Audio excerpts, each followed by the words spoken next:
Hello everyone, and welcome to another episode of the Daily Gwei Refuel, where we recap the latest news in the Ethereum ecosystem. I'm your host, Anthony Sassano, and today's the 25th of January, 2022. Alright everyone, let's get into it. So, a great tweet from Swagtimus here today, where he basically tweeted out, I'm definitely not the only one who thinks 2k ETH is cheap. 6 months from now, ETH goes deflationary, while virtually all adoption metrics go up only.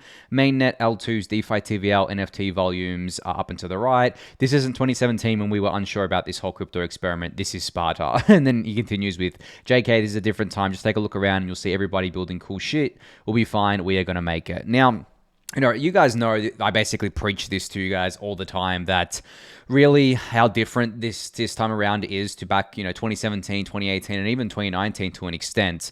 I'm sure you've heard all the stories from a lot of the OGs who basically say that this time around, there's just like a night and day difference. Like we have all these applications happening. We have all these people building on it. We have all this money investing. It's not kind of like a question of will crypto succeed or if it will succeed. It's kind of like when is it going to succeed? And everyone's kind of like convinced that crypto is the future and that Ethereum is the future, and that we're all going to basically be essentially kind of using this in our everyday lives going forward, especially over the next kind of like decade as this adoption cycle continues.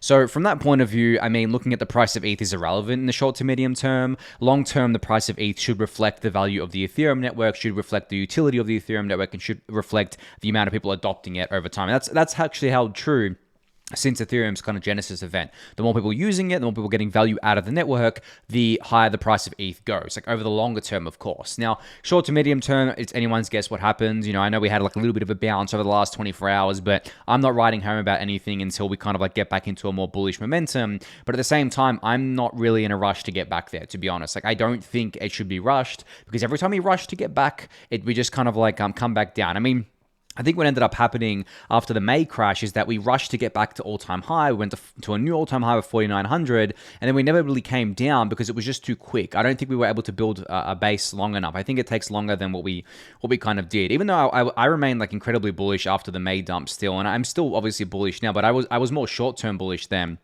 for whatever reason, but now I'm not as kind of like short to medium term bullish. I think that the markets need to kind of cool down a bit, especially outside of the Ethereum ecosystem. So many scams, so much kind of like crap pumping, so many things becoming like stupidly overvalued for where they are in kind of like their adoption cycle, that we needed this. But as Swagtimus points out here, it doesn't matter what the ETH price is doing in the short to medium term, the Ethereum network is still growing.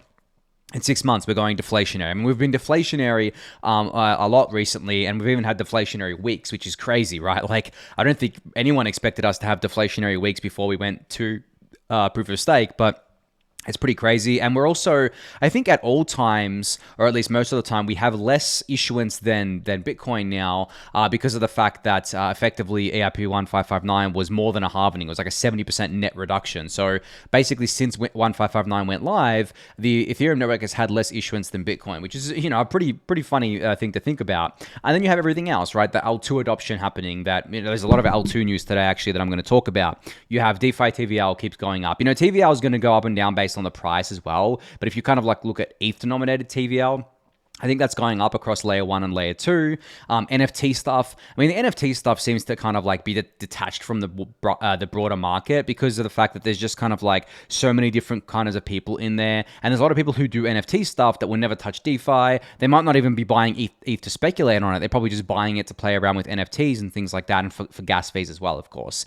So there's that happening. And then, yeah, back to Swagtimus' point about how this isn't 2017. The biggest thing in 2017, unironically, was CryptoKitties towards the end of 2017. That was the biggest thing happening on the Ethereum network back then, besides the ETH price going up. But in terms of like actual like applications, that was it. And that clogged the network. And compared to today's NFT environment, CryptoKitties was like a blip. It doesn't even matter now. Like, I mean, no one even talks about CryptoKitties now. Yeah, it's like a blip, and the high fees back then are literally kind of like very low fees compared to what we see today. But obviously the NFT ecosystem is much bigger than it was then. DeFi, I mean, I'm pretty sure MakerDAO only went to mainnet in December 2017, which is obviously one of the first DeFi products. Uniswap didn't hit mainnet until 2018, I believe, or even 2019. I can't remember exactly, but definitely not 2017. There are some ICOs in 2017 that led on to be DeFi projects like 0x, for example, that has the 0x ecosystem, and Matcha. But really, I mean, DeFi was like a niche within a niche. Like no one was talking about DeFi back then. I mean, the DeFi term didn't actually come to be until, I think, August 2018, I believe it was. Before then, it was just kind of like talking about financial products on Ethereum, and it wasn't just, it wasn't described as decentralized finance or DeFi or anything like that.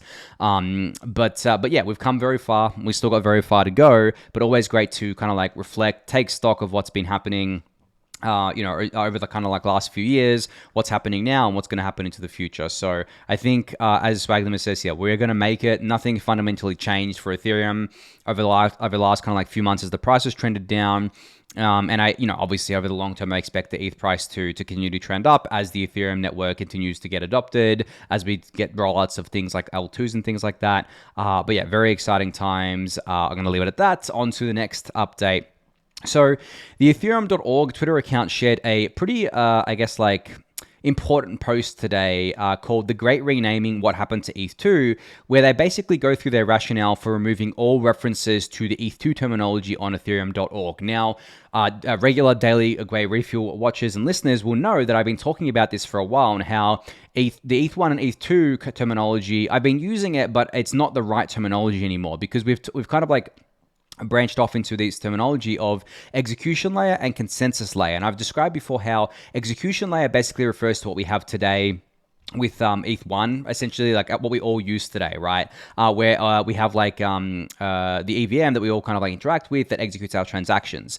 And then ETH2 has become what's called the consensus layer, which is basically the beacon chain, right? The proof of stake beacon chain. Now, this becomes a lot more clearer and a lot easier to explain when, post merge, because then it just becomes the execution layer and the consensus layer, which equals just one Ethereum. So you have the EVM that we all know and love today that we play around with on what we refer to as layer 1 as the execution layer, and then the consensus layer is proof of stake, the beacon chain, all well and good there. So, but this post basically goes through, where did the Ethereum 2.0 or ETH2 terminology come from? It's been part of the kind of like roadmap terminology for quite a while now. I mean, Vitalik's been talking about it for ages as well, and they kind of like go around like why can't we use ETH2? There's a few different reasons. It doesn't really make sense to use the terminology of ETH2.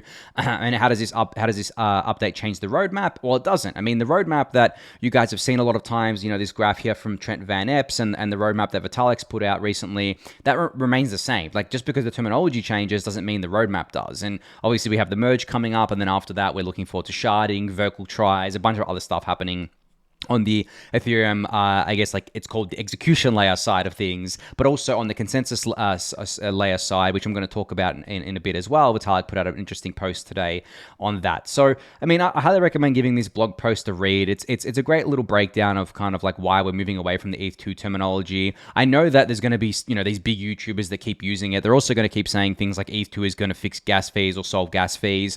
I really hate that there are big YouTubers who should be more informed spreading this narrative, and you guys know this is like the number one narrative that I hate, the fact that people are saying ETH2 or the merge are going to reduce gas fees, when the topic is a lot more nuanced than that, and the merge isn't going to really do anything for gas fees. It's going to give us a slight bump in capacity because of the faster block times, but I don't expect that to actually be materially felt by anyone. I mean, the only time that you materially feel gas fees going down is when network demand kind of like tapers off due to maybe kind of like bearish price action or NFT mania dying down, but generally you're not going to feel it due to some slight capacity increase. I believe it's like an 8% capacity increase. That's nothing, guys. Like, I mean, it really is. We had like a 25% one or increase with the gas limit, like a few months ago, that got eaten up within weeks, within like a week or two. And we did feel that for a little bit, but at the same time, it coincided with the market kind of cooling off and the NFT stuff cooling off as well. So it's kind of hard to pinpoint where that was coming from. But the funny thing is that gas actually went into the single digits, right? As early as I think like 6 or 7 months ago. So when you kind of like think about that, it's kind of crazy. But yeah, anyway, give this blog post a read. I'll link it in the YouTube description for all of you.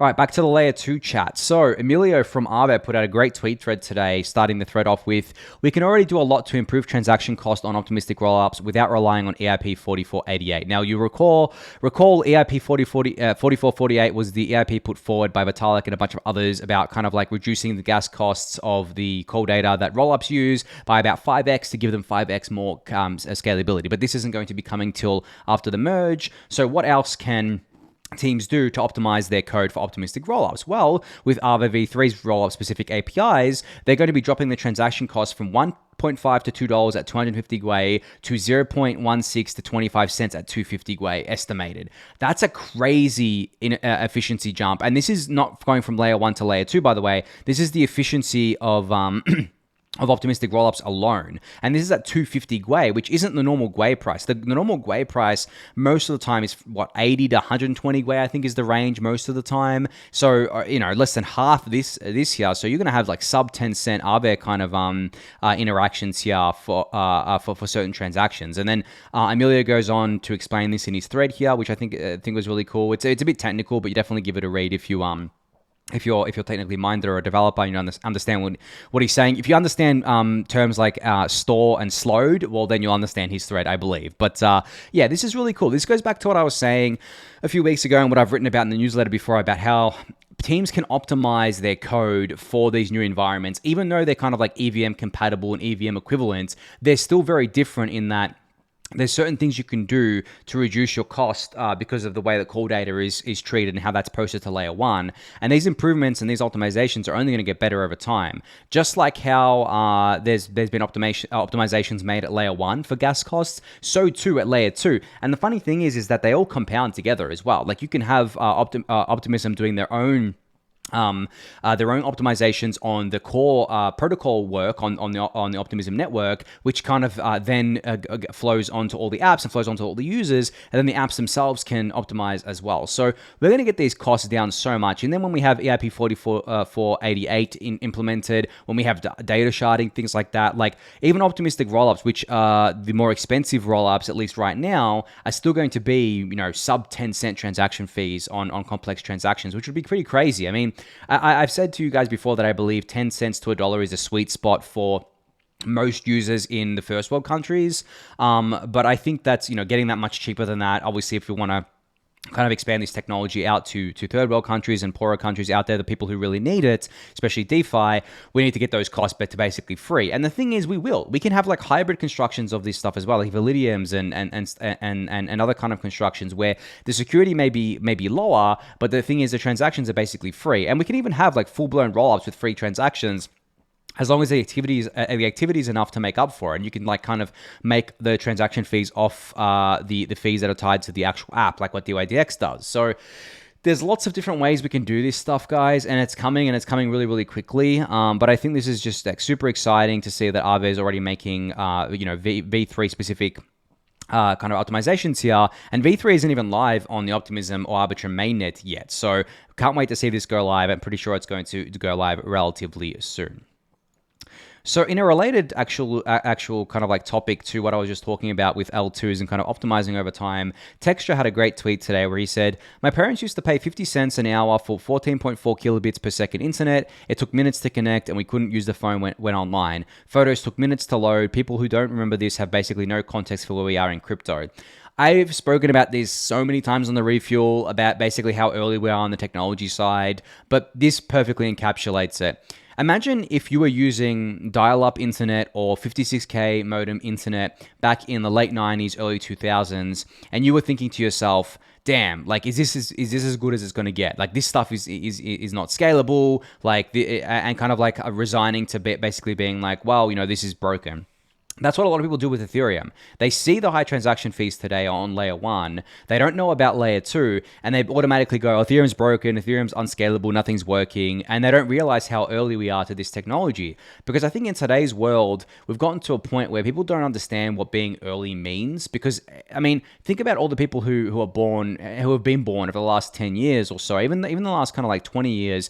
They've only really known a world with the internet in it. And especially, I mean, as they are kind of like got into their teenage years where they become a lot more active on these things, because they use it a lot more kind of like in their everyday lives. They've only known good internet, right? They've only known being able to connect to Wi-Fi wherever they've gone. They've only known social media. They've only known things being free to them. They haven't known the pain that some of people like that are my age or older than me would have experienced. Like I experienced dial-up. It sucked. I had like a 25 gig limit, which was actually a large limit back in the day. And I think this was in 2006 or 2007. And it was really bad. Like and the thing is, I kept capping that. All I was doing was playing like a bunch of games. I was playing a lot of World of Warcraft. World of Warcraft didn't use much data, but I kept capping that. And your internet would slow to a crawl when you reached that cap. It was horrible, like absolutely horrible. But like back then, like yes, people complained about it. They thought it sucked, and I was too young to realize what upgrades were coming, but the upgrades came. Now we have fiber internet in a lot of places, right? Where it's get gigabit per second internet for unlimited amounts of data, and it's relatively cheap as well. So technology gets exponentially better over time. And I think more people kind of need to realize this when it comes to blockchains, especially when it comes to Ethereum scalability roadmap. I know I'm preaching to the choir here, but I think this is something that you should use as an example when talking to people about these sorts of things. Basically say to them, hey, you know, we're really early on the technology side of things. There are other kind of like chains that may quote unquote be more scalable, but they sacrifice certain properties to achieve that, and it comes back to bite them. I mean, as we've seen over the last few days, it comes back to bite certain networks. So I think from that point of view, it's actually an analogy that a lot of people can kind of resonate with, but I think the younger crowd may not resonate with it because they didn't experience it. There may be something that you can kind of like, I guess, analyze for them. Maybe something got to do with the video games or something that they're kind of like into.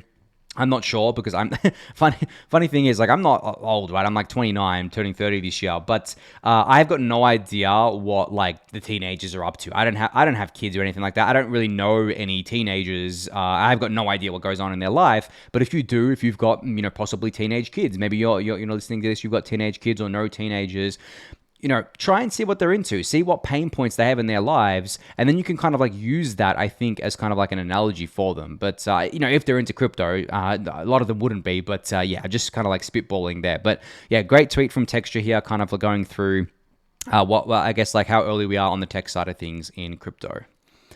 So Rari Capital has deployed Fuse to Arbitrum. So I think I brought this up the other day. They were teasing this. So Fuse is a permissionless money market. So now you can do permissionless pool creation on Arbitrum. This is one of the major money markets that have gone live on Arbitrum. Obviously, Aave isn't live on there yet. So I think Fuse may be one of the biggest, if not the biggest, money markets live right there. And there's also a complete redesign of the Rari portal that utilizes asset-based discovery and streamlines the user experience. So you can see here, you can go to rari.app and you can select between the Ethereum network and the Arbitrum network, which I find to be really, really cool because I always love seeing that drop-down menu there. So this is really awesome. I mean, Rari.app is actually a pretty cool URL as well, like short and sweet. But yeah, if you haven't tried this out yet, definitely recommend doing so. It's just another thing for you guys to do on the Arbitrum network. Super exciting how fast all of this stuff is coming together. I mean, just a few weeks ago, even like a few months ago, there wasn't really much to do. Now there's plenty to do. I mean, there's new things to do pretty much like every week on the Arbitrum network, on the Optimism network, on the other kind of like networks as well, like Polygon, on Starknet's coming along very nicely. I mentioned Swagtimus's Starknet roundup yesterday, which lists a bunch of things. So much happening, guys. Like, I can't keep up with it all these days, actually. You know, I find myself, because Twitter's really bad, doesn't show me a lot of things. I think it's because, like, I wake up much later than, basically at the end of people's days. So Twitter basically doesn't adjust to that and doesn't show me a lot of things. So I find myself going on Anti-Prosynthesis Twitter account a lot because he retweets basically everything. Like, it's absolutely awesome how much he's able to cover. And I use him as kind of like a curation resource as well. So if you're not following him, definitely do so because he's got a lot of great info there. But just scrolling through his feed, it's just crazy how much is happening. And this is just Ethereum, right? This isn't just, you know, the other kind of like chains. This isn't the wider crypto ecosystem. This is literally just Ethereum. And the fact that like I'm, you know, struggling to keep up with it these days is really bullish and goes back to what I was saying at the start of the refuel about how, who cares about the price, guys? Like, there's so much happening, so much to pay attention to, so much to learn, so much to research. The price is going to do what it's going to do, but as long as we keep building, as long as we keep adding value to the network, it's just going to be up only over time, I believe. All right, quick little update here from Optimism. So as I've mentioned to you guys before, with these roll-ups, the more transactions that they process, the cheaper the gas costs get over time because they kind of like amortize over all the transactions. And you can actually see the perfect chart here of transactions divided by day times average time, the average times cheaper per transaction. You can see as more transactions are coming in, the gas savings go up with it. So this is really, really cool to see this in action here. A lot of transactions happening on these roll-ups lately. I think they're going to keep going up, obviously, over time. They're not even anywhere near their full capacity, which is crazy, right? But I feel like, as I've said before, once they do tokens, once they incentivize usage, we're probably going to see a lot of this, a lot more transactions happening on these networks. And actually, funny thing about the tokens, I've been saying for a while that I figured a lot of these networks would do tokens in the first half of this year. I still think some of them will, but it's funny because teams don't want to launch tokens into bear markets, I don't think. I think a lot of teams want to launch tokens when the market is hot and for obvious reasons. But funny enough, I actually think it's better for teams to launch tokens into bear markets because then the token's price and token valuation doesn't get ahead of itself. It allows more people to buy it when it's in kind of like, a lower valuation and allows more people to share in the upside. So I would actually encourage any team launching a token to do it during bearish periods because you get like that you get like a better token distribution, you get a better community because you get people that don't get wrecked. Like I don't know about you guys, but like I kind of like take notice of these things and I actually sometimes actively look out for it whenever there's a really hyped token launch. And DYDX is the perfect example here. Remember how hyped DYDX was and everyone was talking about it, everyone was buying it. And I remember saying in the Discord channel, I wasn't giving investment advice, but I was saying the fully diluted value of DYDX went up to something like 25, 30 billion, and its circulating valuation was like 5% of that. And I remember saying that was ridiculous. It was absolutely ridiculous. There's no way it was going to hold that valuation when the investors were up massively. There was liquidity mining going on. There was airdrops and stuff happening too. There was just so much sell pressure and its valuation was just like really, really high. Even though it had a lot of usage, its valuation was just too high for my blood. And I think it's trading at like $6 or $7 right now. At its peak, it was trading at like $25. But for every now and again, I go on to and check the replies to DYDX's Twitter post or Antonio from DYDX's Twitter post. And there's lots of people in there saying, do something to make the token price go up. Because what happened is they bought into the hype. They bought at a really high valuation. And then the token price just went down only since then. It's gotten pretty destroyed. Like I think it's down like 70% or something. And this has happened to so many tokens. It's happened a lot in the Solana ecosystem. I know it's become a meme at this point, but in that ecosystem, there's been so many tokens that people have gotten wrecked on. And it's largely a function of these tokens having really small circulating supplies when they launch, but also they launch during a bull market where the valuation gets way ahead of itself. So I think launching in a bear market is actually really healthy, and keeping that valuation as low as possible to get enough people kind of like bought into it so they can share in the upside as the network grows is the way to go about it. So I'm curious to see how many L2 projects launch their tokens in the first half now of this year. They may wait until kind of like there's a more bullish market, but we'll see. I'm sure there'll be a couple of them that launch their tokens in the first half of this year still. So another tweet here from Swagtimus, who was quote tweeting Scott Lewis, who said, I think my internet's gone off, but anyway, I think that Scott Lewis said, I think that dusting many people mainnet ETH is a big deal. What if by hard fork we Merkle drop every address on mainnet Ethereum with 0.01 to 10 ETH, a free deposit to Arbitrum Optimism. Good to bootstrap optimistic rollups and good to stop people from getting hurt as fees rise.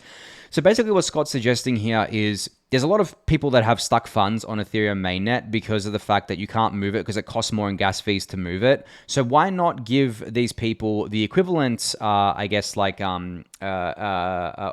a free deposit into Arbitrum and Optimism through a hard fork to just get them onboarded there so they don't have stuck funds. And Swagtimus basically has a list about why this would be really cool and why he wants this so bad. A few of the reasons: it would be the biggest airdrop in crypto history, gigantic media coverage, massive awareness for rollups, users get their stuck funds back, raising the mood of outpriced users, gain back dominance versus other EVM chains.